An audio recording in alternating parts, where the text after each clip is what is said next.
And I say that because I contribute all of my success to someone else, like 100%. Like everything I've done has stemmed from someone else either believing in me or helping me or telling me that's not going to work, right? And I think it's the number one most important thing is to have a mentor or somebody who you look up to who is trustworthy. Because in the end, like all of us as humans, we constantly look for validation, whether we think we don't want it or not. And we constantly look for green lights and red lights. If you don't know anybody that's doing better than you, if you don't know anybody that's already been through it, how are you going to know? The only way you're going to know is by just trial and error. So having that mentor figure gives you the ability to skip some of the fails that you're going to face. You're going to have plenty of them. So the more you can skip, the better it's going to be. I generally like to start the show with getting some background on our guests, even though you probably well known amongst most tradespeople at this point, just based on your social media following and your reach.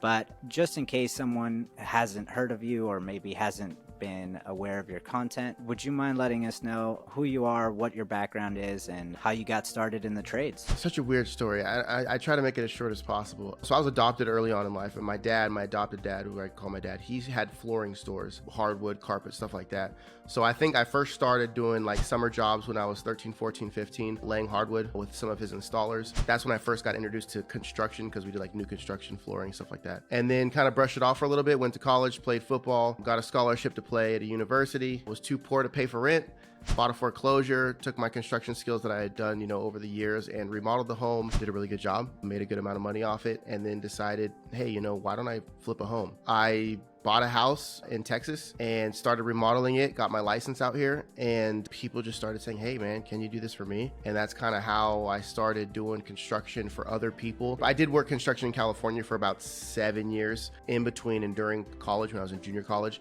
So I had more than just flooring skills. I worked for a premier remodel company for about 4 years, 5 years. Kind of took all those skills, started making money with it in the flipping industry. The flipping industry pushed me towards doing construction work for other people.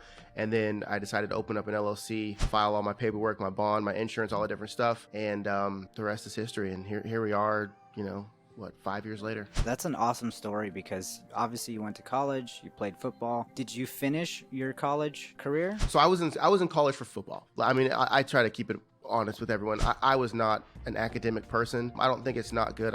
For me, I couldn't focus. I was an athlete. Like I liked to, even in business, I have that same, competition type mentality. So I was in school as long as football was a thing, and as soon as I played my last eligible season, I never went back to class. I'm just going to be 100% honest. I never did. I was like, this is a waste of time. I'm not going to be in the communication industry. I'm not going to be in anything that I'm learning here. I'm not going to go use my anatomy class. So I just was like, I'm not going back. I'm not going to waste money. And that's when I started working, making money. And the reason I like touching on that, because I think a lot of people feel the pressure of college, right? Especially at a young age. Young people are generally told, like, you got to get a 4-year degree. You have to go to school or else you won't make it. And I think you're a great example of someone who pushed through that, is clearly successful, and didn't go the traditional route of the 4-year college. So I think it should give a lot of younger people hope and inspiration that they can do it without that 4-year degree. Kind of like a different avenue. And I always tell people this, like, I don't like college for the academics. I learned a ton off or out of the classroom in college. I learned more on the field. I think every kid should play sports. I learned more on the field than I ever learned in class, hands down. And that came from me. Like I was not good at football. When I went to JUCO, I rode the bench, like 100%. I rode the bench. I was in JUCO for 3 years, junior college for 3 years playing football, rode the bench the entire time. That gave me perspective as to things don't come without working hard, and you can't just show up and get something because you want it. You have to actually show that you're good at it. So that lesson that I learned of just getting rejected from 3 different coaches, which, you figure out you're the common denominator, right? It's like you can't blame it on a coach anymore when 3 of them said the same thing, right? And you start taking it onto yourself. That was the best lesson that I learned. And that's when I realized if I'm going to sit here in class, I'm going to waste time, because in the end, it doesn't matter what I learn here if I don't know how to execute it and like show somebody that I'm worth that. So that's kind of what I took from college. But I mean, you can learn that in trade school. You can learn that by being on the job site. I think going to the job site is one of the best educational things you can do with your time, in my opinion. So a lot of different avenues. School's great if you're privileged, and I don't mean that in a negative way, but if you're privileged enough to be able to go to school, take that time and like have the money to pay for school where you're not going point in debt, maybe your parents, put money aside for you to do that, go for it and use it as an experience, but don't get caught up on these A grades and all these things. Like if you don't get good grades, you're not a good person, you can't have a good business. That's just not the case. Yeah, and that's such a good message. I actually had the honor to go to Skills USA this summer. I don't know if you've ever heard of that organization, but they basically are a big organization, part of a lot of schools. And man, I was seeing some incredible kids already in the trades, like young, anywhere between 15 and 18 years old, already excellent carpenters, electricians, plumbers, welders. All these kids were so focused on the trade that they've been practicing, and they already knew, like, I have a job lined up the day I graduate high school. I'm going into a job like ready to start making money. So that's huge. Like that alone is that's what everybody dreams of, is having a guaranteed job when you walk off after graduation. And the trades are like that. And not only do you have one job, you have the pick of probably 5 or 6 jobs. And not only that, but I think people kind of are short-sighted when it comes to the trades. I try to help people understand, like, look, you can be a contractor, you can be a plumber, electrician, a framer, whatever it is, but you got to understand you're bringing value to the table, and you can do what I did, where it's like, okay, I started a company or I work for a company, but now I can take my skills and I can buy a foreclosure, I can buy a house, and I can get into real estate. I can get into Airbnb. I can get into, buying 3 doors, 4 doors, apartment complexes, because you have a skill that puts you above the common person who has to buy it, right? You can go in and fix, the drywall. You can go in and fix the flooring because you have those skills. So it's not just, hey, I'm going to be in the trades swinging a hammer the rest of my life. It's I'm getting a skill to where I can start getting into real estate and other things that can create passive income while I do this other job. So the trades are really a pretty endless avenue for income when you really think about the grand scheme of things and where people make their wealth. Yeah, that was part of your story that I really enjoyed. The fact that you basically took all your trade skills and then applied it to real estate investing. I was like, man, that is so smart, because I don't think a lot of people think of that. Like you said, a lot of people are pretty short-sighted with the trades. Like they feel like they're going to be stuck there forever. Actually, one of the things that I caught, and I'm not sure where I heard you mention it, maybe it was in a podcast or something. Did you actually take your FAFSA check and use that as a down payment? Yeah, I still don't know what the repercussions of that is if I get in trouble. I don't think any, and here's why. Because I did something very similar when I was in college. I got like some scholarship money. Long story short, I used that money to go to Germany. So yeah.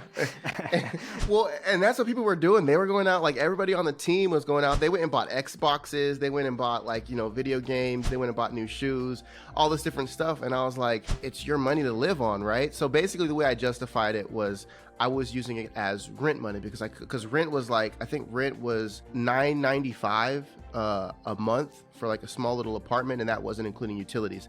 I didn't have that a month. Like I didn't have anything. So I think I got around like $7,500 in my FAFSA return. Yeah, I found a foreclosure for $30,000 or $32,000. So basically I used that $7,500, and my dad did help me with a couple grand as well, and we put a down payment on that. And yeah, so I but I mean, that's a better use than buying a video game, right? I mean, it's like that turned into $85,000 once I refinanced it. And then it was also a rental after that. So I refinanced it, pulled $85,000 cash out of it. And then I rented it for, I think it was $1,100 a month while I moved back to California. So I was like, I mean, that's the best FAFSA money anyways probably ever spent. I would agree that is the absolute best way to use your FAFSA money. And you're right, they do give you that, because I was on FAFSA my whole college stay, and even before that on free lunch and stuff. So they basically give you that as, yeah, here's, hopefully you can live off this, good luck. It's interesting that they don't tell you what to do with that money. They kind of just hand it over. And like you said, people just go and buy Xboxes and do stupid stuff. So how did you have that kind of foresight? Did that have a lot to do with your dad being an entrepreneur himself and kind of guiding you in the right direction? So my dad, he had apartments. He had done rentals. I never knew it to be like an investment, but I'd always go and help him do like little remodels on these apartments that he had out in the valley in California. And I never knew it as a business, to be honest. I didn't really think of it as a business. I think it was driven by necessity. Most of my life choices have been driven by necessity. So my parents were helping me with my rent, but they weren't able to do it anymore. So for me, it was like, I'm going to be on the street for the most part. if I don't figure out how to find cheaper rent. And I'm a selfish individual and I don't like rooming with people because people aren't focused, and I'm a very focused individual. So I can't have people partying and drinking and smoking. Like I can't have that in my home. Like I don't like it. So I was like, I got to figure out a way to not have roommates and to still have a place to live. And I came from California, and Kansas had cheap houses. I was like, well, you can buy a house for $100,000. There's no way. So I was like, I bet there's a cheaper one. So that's kind of how it happened. And then my dad, because he was an entrepreneur for the most part, and he understood real estate, he also kind of was that sounding board to let me, to like reassure me, it's like, this is a thing people do. Like, it's not like you're just crazy. Like, you can do this. So he kind of pushed me along the way, encouraged me, and let me know I wasn't just crazy. So it was a mixture of me needing necessity, but also having that father figure that was able to say, yeah, you know, green light, like this is a good idea. You can make money off it. How important do you think that is, that mentorship role in your kind of success? For some people out there who might not have mentors in their life, like how important is it for them to go find one, or maybe follow someone like you and get this like new world mentorship where they can be following people who are successful and have like a good attitude, the right work ethic? How important do you think that is? I think it's everything. And I say that because I contribute all of my success to someone else, like 100%. Like everything I've done has stemmed from someone else either believing in me or helping me or telling me that's not going to work, right? And I think it's the number one most important thing is to have a mentor or somebody who you look up to who is trustworthy. Because in the end, like all of us as humans, we constantly look for validation, whether we think we don't want it or not. And we constantly look for green lights and red lights. If you don't know anybody that's doing better than you, if you don't know anybody that's already been through it, how are you going to know? The only way you're going to know is by just trial and error.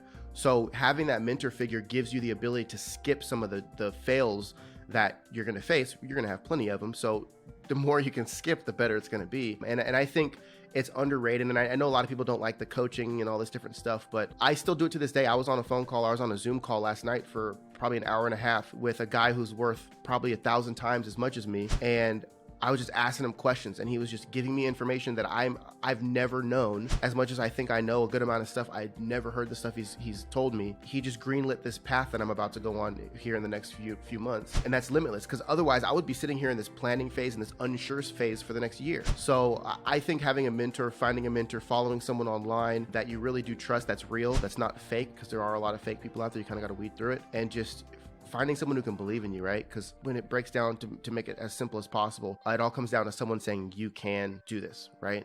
And then you're like, okay, it's not just me. Like, it's not just in my head, right? You know, this business idea isn't just me thinking it's a good idea. Yeah, no, yeah, that's great advice. And I think with mentorship, it just lets you kind of skip a lot of the battles, you know, because they have so much insight. You're getting just so much good feedback from people who've already done it. So it just saves so much time. That's really what most people are looking for, is how can I save time to accomplish the goals I'm trying to accomplish? Through mentorship or through, you know, following someone that you trust, you can get there just so much faster. And maximizing it too. I mean, for me, I'm maximizing my life right now just by understanding the different avenues of income outside of real estate, outside of construction. It's like you may be stepping over money to pick up a little bit of money, but like you don't realize you could have picked up all this money on the way there and started building wealth. A mentor could have said, hey, you know, you're doing this trade. If you added this to your package, you could be making another 3, 4, 5 grand a project, right? So having that person that can look at your life through a different lens is invaluable. It really is.